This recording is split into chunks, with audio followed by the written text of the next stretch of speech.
First, Muslim anti-imperialism. Öncelikle Müslüman anti-emperyalizminden başlayalım. The first thing to say about this is the secular forces in Egypt. Burada önce Mısır'daki seküler güçlerden bahsetmek lazım. The secular forces in Egypt are overwhelmingly Muslim. Oradaki seküler güçler Müslümanları baskılıyorlar. Kendileri Müslüman. Kendileri de Müslümanlar. They also pray. Yani onlar da dua ediyor. Not as much, but they also pray. Yani diğer insanlar gibi değil ama onlar da Müslüman insanlar. When we talk about Islamism, we are talking about one kind of Muslim politics. Biz İslamizm dediğimizde bir çeşit Müslüman gücünden bahsediyoruz.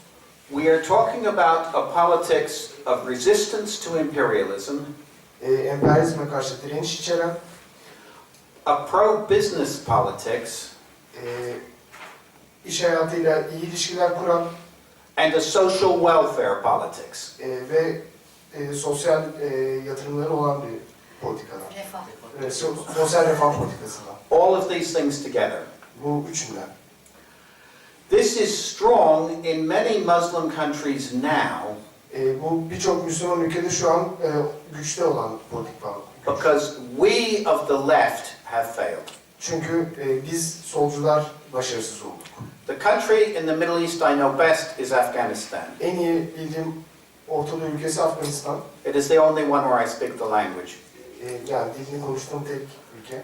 There, the communists came to power in a coup, Orada komünistler bir darbeyle yönetime geldiler. and they were the best people of their generation. Ve kendi jenerasyonlarının en iyi insanlarıydılar.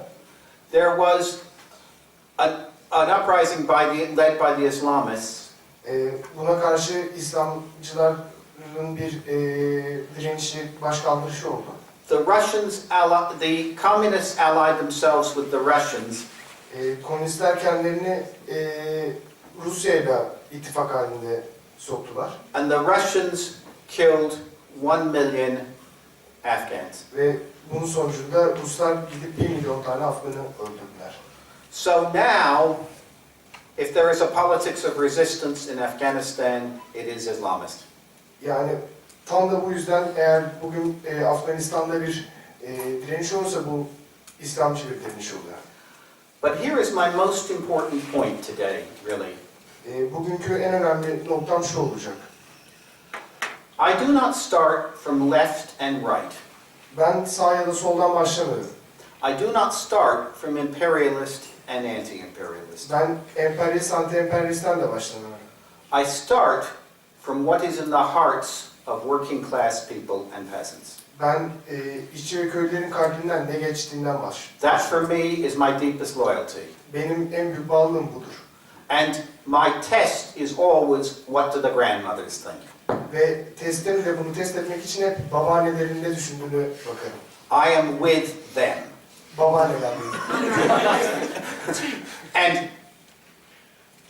after that, everything else comes. Onun üstüne bütün The argument for the left, for equality, for revolution, comes from what working class people feel and want and need. Bir komünist açısından işçi sınıfının nasıl düşündüğü aslında önemlidir. In Afghanistan, between the Americans and the Taliban, I am on the side of the Taliban. Afganistan'da Amerikalılar ve Taliban arasında ben Taliban'ın tarafındayım. Because the grandmothers among the peasants in Afghanistan are with the Taliban. Çünkü oradaki babaannelerin, anneannelerin gönlü de Taliban'dan yana. So that is my starting point. Bu benim başlangıç noktam. Now, the reason that Islamists are very strong in anti-imperialism is that the left and the nationalists have stopped being anti-imperialist. İslamcıların anti-emperyalist hareket içinde bu kadar güçlü olmasının sebebi solun ve milliyetçilerin zaten anti-emperyalist olmayı bırakması en başından beri. Look at Turkey, look at Syria, look at Palestine, look at Egypt. İşte Filistin'e, Mısır'a, Türkiye'ye bakın hep böyle. In this situation, but also the the mistake you describe on the Turkish left about imperialism Türkiye solundaki anti-emperyalizm algısından bahsetmiştim. this is a global mistake. Bu yani sadece Türkiye'de değil, her tarafta böyle olan bir. The Stop the War movement in Britain says the same thing.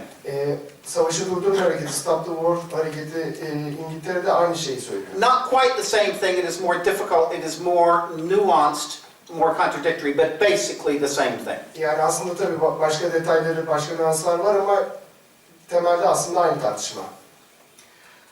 Because they look at imperialism, Çünkü onlar emperyalizmi şöyle görüyor. they start with imperialism, Emperyalizmle başlıyorlar they don't bakmaya. start with the working class. İşçi sınıfıyla başlamıyorlar bakmaya. Then they ask, who is the enemy of imperialism? Sonra emperyalizmin düşmanı kim diye bakıyorlar. And then they say, the enemy of my enemy is my friend. Düşmanın dostumdur noktasına geliyorlar buradan da. Think what this mistake has done to the Kurdish people in the last 100 years. Buna bu bakış açısının 100 yıldır Kürt insanlarına yaptığını görün. The enemy of my enemy is not my friend. Düşmanın düşmanı dostum değildir.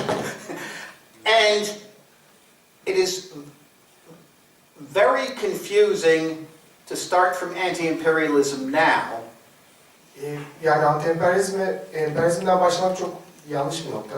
because imperialism is changing its position all the time. Çünkü emperyalizm mütemadiyen pozisyon değiştiriyor, yön değiştiriyor. Because they are weak.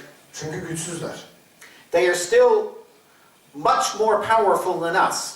Bizden tabii ki şu an hala çok güçlüler. They have 1 million soldiers, we have 100 people in a room. Yani onların 1 milyon askeri var, biz bir odada 100 kişiyiz. Or to tell you the truth, we have 200,000 people in Gezi Square. Yani gerçeği söylemek gerekirse 200 bin insan var. But still they are more powerful than us, but they are not more powerful than Cairo. Bizden daha güçlü olabilirler ama Kahire'den değiller. And so they are maneuvering, they are changing. O yüzden manevra yapıyorlar, o yüzden değişiyorlar. They very quickly on Israel. Çok kısa İsrail hakkında bir şey söyleyeceğim. There is a debate in the American ruling class. Amerikan egemen sınıfı içinde bir tartışma, bir münazara var. Do we sacrifice the interests of Israel? Sorry? Do we sacrifice Israel? İsrail'i feda edecek miyiz? Yes. Çıkarlar. The American alliance with Israel is very long, Amerikan-İsrail ittifakı çok eskiye dayanıyor. but it is not about American Jews. Ama bunun Amerikan Yahudileriyle hiçbir alakası yok. It is because Israel broke Nasser. Bunun Nasır'ı, İsrail'in Mısır'daki Nasır'ı kesmesiyle Israeli military power broke Arab nationalism. İsrail askeri gücü Arap milliyetçiliğini yok etti çünkü. And that was a great ally for the United States. İşte bu Amerika için çok iyi bir müttefik olmasının sebebi. But now for 20 years they cannot use Israel. Ama 20 yıldır İsrail'i iyi kullanamıyorlar da. In the Gulf War, the first Gulf War and in Iraq, they could not use Israel. Yani Körfez Savaşı'nda ve Irak Savaşı'nda İsrail'i kullanamadılar bile. If they are going to make a deal with Iran, İran'la bir anlaşma yapacaklarsa eğer, maybe they do not have to sacrifice Israel, yani belki İsrail'i gözden çıkarmak zorunda değiller. but they have to sacrifice Netanyahu. Ama Netanyahu'yu harcayacaklar. And but if they are to if they are to contain the Arab Spring, they have to move away from Israel I'm sorry. to hold down the Arab Spring. Uh, Maybe they have to move away from Israel. Yani belki Arap Baharı'nı bastırmak için İsrail'den biraz uzaklaşabilirler. They are debating this. Bunu tartışıyorlar. They have not made up their minds. Daha bir sonuca varmış da değiller. It will not be an easy change for them. Yani kendileri için çok kolay bir dönüşüm değil bu. But if they have to make a change, they will sacrifice anybody. Ama eğer bir dönüşüm gerekiyorsa herhangi birini gözden çıkarabilirler.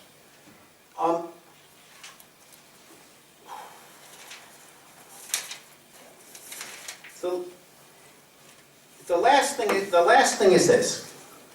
Son olarak da şunu söylemek istiyorum. It is very easy in Turkey to cry about the Turkish left. Türkiye'de Türk solu için ağlamak çok kolay. But this is not special for Turks. Ya bu Türklere özgü bir şey değil. In the United States, we have the problem of Obama. Biz Amerika'da Obama problemine sahibiz. Obama represents the great victory of our movement in the last 100 years. Obama bizim son 100 yıllık mücadelemizin temsili. The movement of black American people. Siyah Amerikalıların mücadelesinin temsili. The fact that he is the president is the sign we won. Onun başkan olması bizim kazandığımızın işareti. And he is president because white people voted for him. O başkan çünkü beyaz insanlar da ona oy verdi. That is an enormous victory. Bu çok büyük bir başarı. After that victory, almost all of the American left stopped being against the wars. Stopped being against the Afghan war. Yani, bütün Amerikan solu o şeyden sonra Afgan Savaşı'na karşı olmayı bıraktı. They canceled the peace movement. Barış hareketini durdurdular. Now, many good people in America, good people of the Democratic Party, of the left, my relatives, are Islamophobic. Amerika'daki birçok iyi insan, Demokrat Parti'nin insanları, benim akrabalarım hepsi İslamofobik. Because they support Obama. Çünkü Obama'yı desteklediler. But it is not just the United States. This problem is global. Ama bu sadece Amerika'da değil, bu küresel bir mevzu. We had the great world communist movement and the great world movement of social democracy. Biz eskiden çok büyük bir komünist, sosyal demokrat harekete sahiptik. The communist movement ended with the fall of the Soviet Union. Sovyetlerin yıkılmasıyla bu hareket durdu. It ended in shame. Yani utanç içinde bitti. The social democratic movement is dying.